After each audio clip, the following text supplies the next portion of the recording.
Mapagpalang umaga po sa ating lahat. Narito muli ang inyong kapatid, ang inyong lingkod, Pastor Chris, para magbahagi po ng salita ng ating Panginoon. At ang ating passage ay matatagpuan natin sa 1 Corinthians chapter 16, verse 1 to 4. And I am reading the Bible mula dito sa Magandang Balita, Biblia. 1 Corinthians chapter 16 verse 1 to 4. Tungkol naman sa tulong para sa mga kapatid sa Jerusalem, gawin ninyo iyon ayon sa sinabi ko sa mga iglesia sa Galacia. Tuwing unang araw ng sanglinggo, ang bawat isa ay maglaan ng bahagi ng kanyang kinikita at ipunin iyon upang wag nang manghingi pa ng tulong pagpunta ko riyan. Pagdating ko riyan, bibigyan ko ng sulat ang mga taong pipiliin ninyo upang magdala ng inyong tulong sa Jerusalem. At kung kailangang pumunta rin ako, sasama ako sa kanila.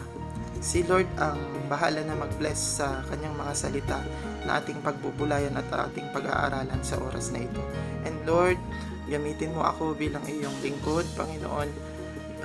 Use me mightily, anointedly, Panginoon, upang Lord, ang bawat nakikinig ng iyong mga salita, Lord God, ay matamnan, Lord, tumalima sa kanilang mga puso, Panginoon, ang bawat aral, Lord, na nais mong ma-impart, O God.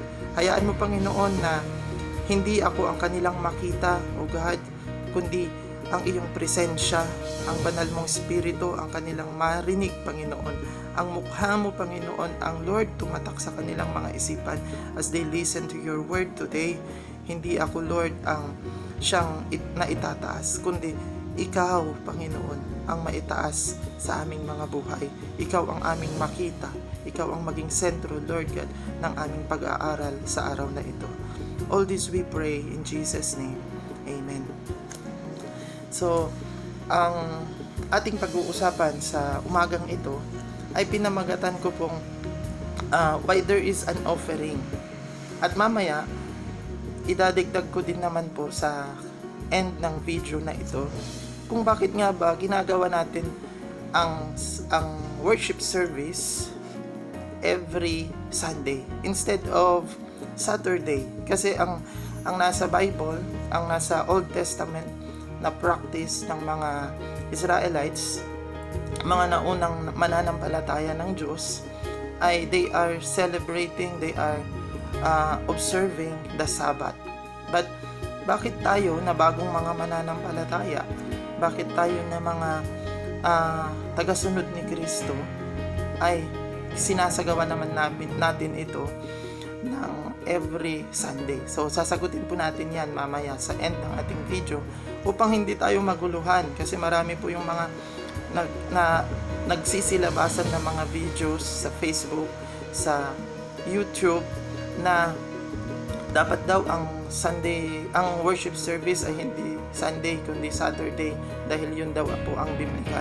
Marami din ang nagsasabi na ang Sunday ay hindi daw po para kay Lord kundi para daw po kay sa the Sun God, sabi po nila. So may maikli lamang po yung sasabihin ko po mamaya, but gusto ko mag-focus po tayo dito sa ating topic about sa offering. Bakit nga ba sa church meron tayong tinatawag na offering? Bakit kailangan nating mag-collect ng mga offerings? The main purpose kung bakit tayo nagko-collect ng ating offering sa ating mga churches is para magamit po natin iyon sa pagtulong sa mga kapatid po natin na nangangailangan. So, hindi po lahat ng nag-church, hindi po lahat ng mananampalataya meron pong kakayahan sa buhay. Karamihan po sa mga nawiwin, karamihan po sa mga nadadala po natin sa church, sila po yung mga tao na may problema, may pinagdadaanan, hindi lamang po sa financial, kundi sa kanilang kalusugan, may pinagdadaanan sa kanilang emosyonal na kalalagayan, at kailangan po natin ng, of course, ng pera para matulungan natin sila. So, meron po tayong ginagawa sa church na offering, at yung offering na yun ay ginagamit po natin Liban po doon sa pagtulong ng material na bagay sa mga tao, sa mga kapatiran, ay minemaintain din po natin yung ating worship center. So sa atin po dito sa Urdaneta, wala po tayong sariling building, wala po tayong sariling bahay na panambahan, kundi tayo po ay nagrerenta.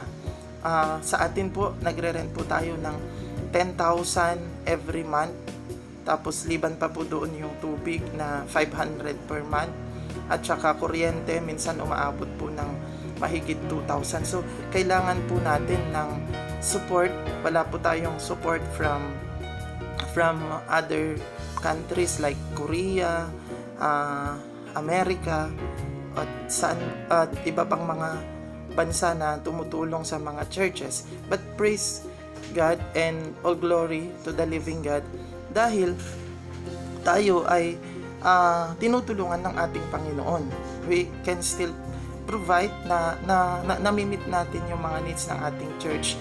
May mga ginagamit ang Diyos na mga tao para ma-provide ang lahat ng pangangailangan ng ating church, lalong-lalo na sa ating rent sa ating church. So, buti po ng Panginoon. Nakaka-amaze kasi 10,500 plus 500 na kuryente plus 2,000 plus na 2,000 plus na kuryente at saka 500 pesos na tubig, na po-provide po yun ng ating Panginoon, at hindi po tayo naglalaps sa ating monthly na bayarin.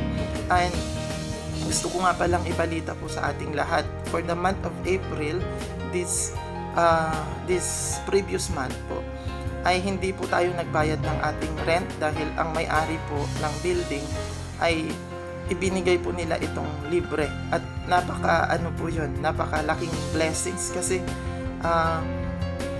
hindi po natin kayang i-provide po yun sa ngayon.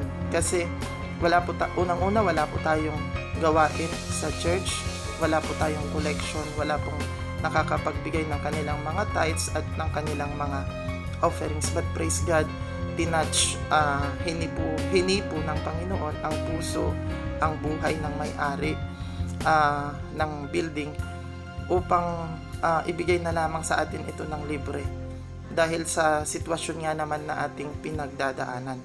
So, sa oras na ito, bakit nga ba may offering? So, yun po yung aking i-discuss po sa atin. Bakit may offering po sa church? So, yun po ang pinagagamitan po natin sa mga offering po natin, na meron po tayong mga gawain sa church na nangangailangan din po ng finances. Pinupunduhan po natin ang mga iyon at pag-maintain po ng ating church building. So, hindi lamang po tayo ang gumagawa nun, even sa mga churches sa Bible, ginagawa na po talaga nila yon as way of systematic giving.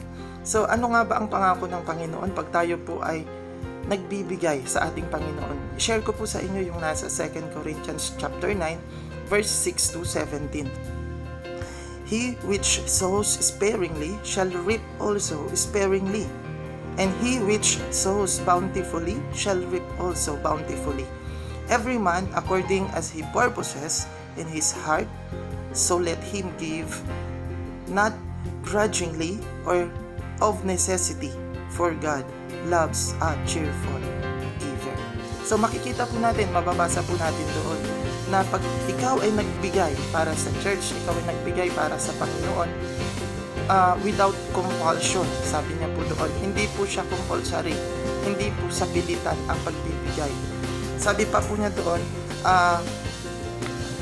pag ikaw ay nagbigay sparingly, or ang pagbibigay sa atin ng Panginoon ng blessings is according doon sa ating heart ng pagbibigay.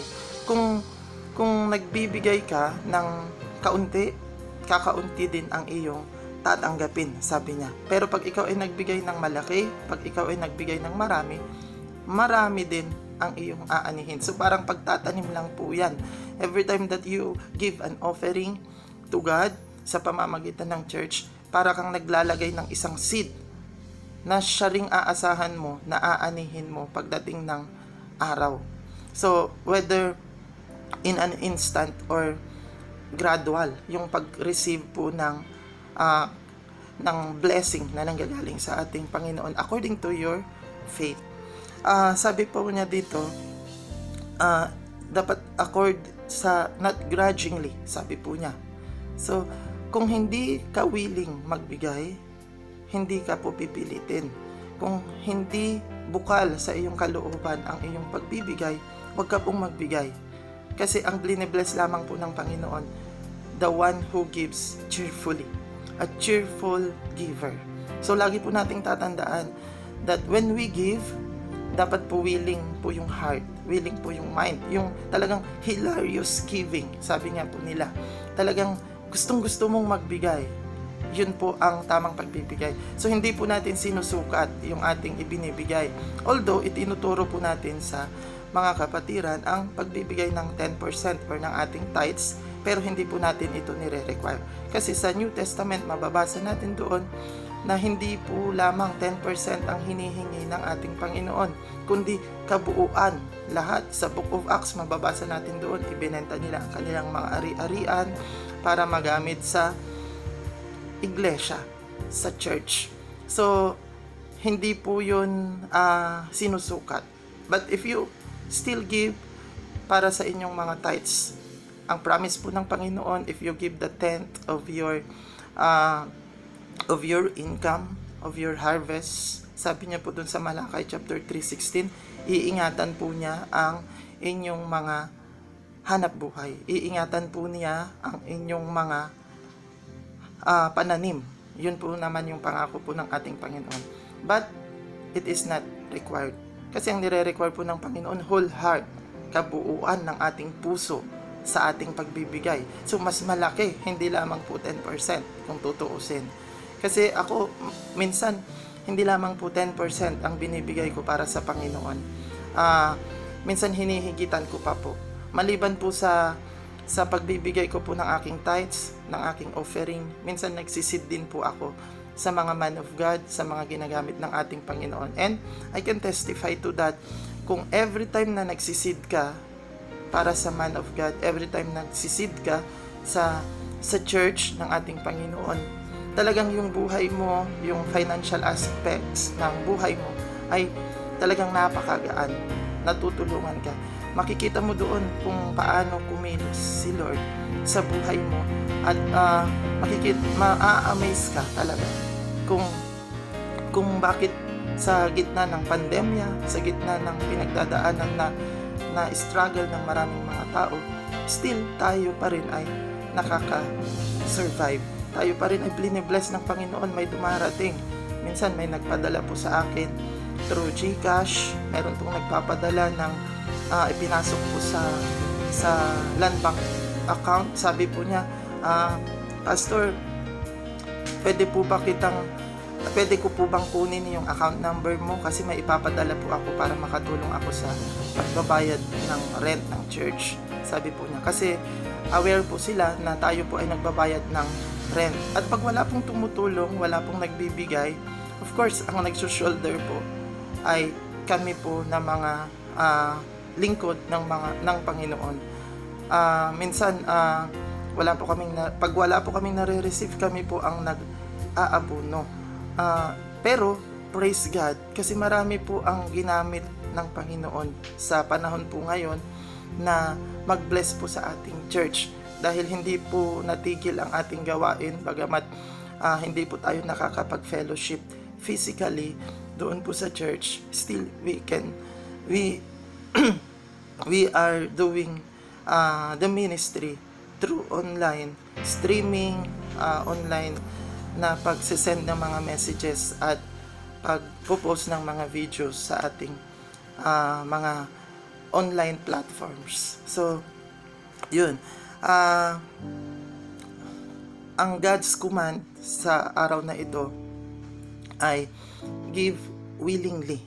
Sa ating pagbibigay sa ating Panginoon, dapat willing yung puso, willing yung mind natin, hindi ito kumukontra sa ating pagbibigay. Since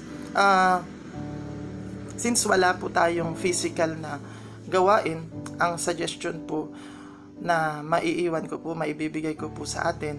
Every time na nanonood po tayo ng live streaming na mga Sunday services, gawa po tayo ng box, tapos doon po natin ilagay yung ating mga offering. Yan po yung revelation po ni Lord sa akin sa araw na ito habang binabasa ko po ang ating pag-aaral.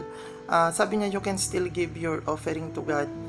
Kagaya ng sinabi ni Pastor Joey Garcia, ang ating senior pastor, yung ginagawa po nila sa kanilang bahay, meron po silang offering box, tapos doon po nila inilalagay. Then, pag okay na, pagsama-samahin po natin ulit yung ating mga nalikom na offering sa ating Panginoon upang magamit natin sa ating pagbabalik sa ating mga churches, sa ating Grand Sunday, Grand Back to Church Sunday. So, give willingly. God's warning. Kung hindi ka willing magbigay, huwag ka nang magbigay. Kung hindi ka willing mag-offering, huwag kang mag-offering. Kasi ang bless lang po ng Panginoon is the one who cheerfully gives his offering. So, yun lamang po. And, bago ko makalimutan, yung pangako ko, bakit nga po ba Sunday po ang ating Sunday worship service? Bakit po hindi Saturday kagaya po ng nababasa natin sa Old Testament na Sabbath is Saturday? So, why Sunday? 1 Corinthians chapter 16 verse 2, mababasa natin doon na ang instruction ni Paul ay gawin ang worship service, ang pagtitipon, ang mga gathering, doon sila magmi-meet up para ibigay yung kanilang mga offering sa first day of the week.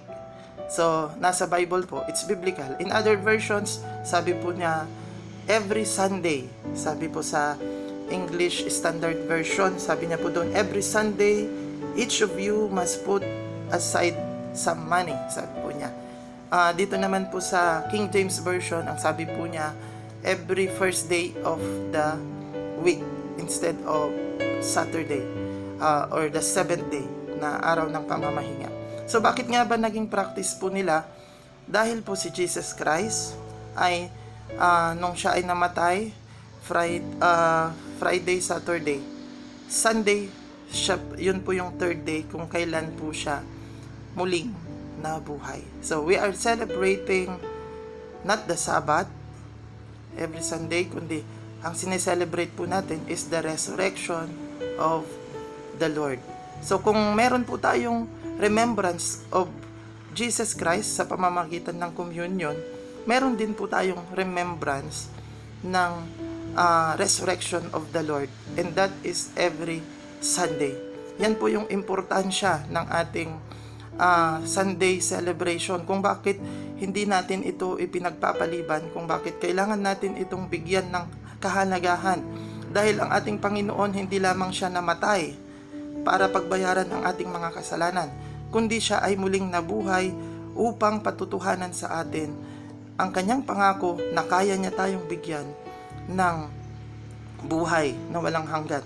Yung patay nating espiritu, kaya niyang muling buhayin. So, yan po yung ating sineselebrate every Sunday. So, wag po tayong maguguluhan sa mga nababasa, nakikita po natin sa Facebook, mga sinesend sa ating mga messages, sa mga nakapapanood natin sa YouTube na hindi daw maliligtas yung mga tao na nag-worship every Sunday dahil ang tinatanggap lamang daw ng Panginoon is yung mga worshipers every Saturday.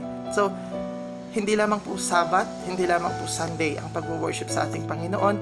Let us worship Him every day in our lives. So, that's all for today. May God bless each and every one. See you ulit bukas. God bless.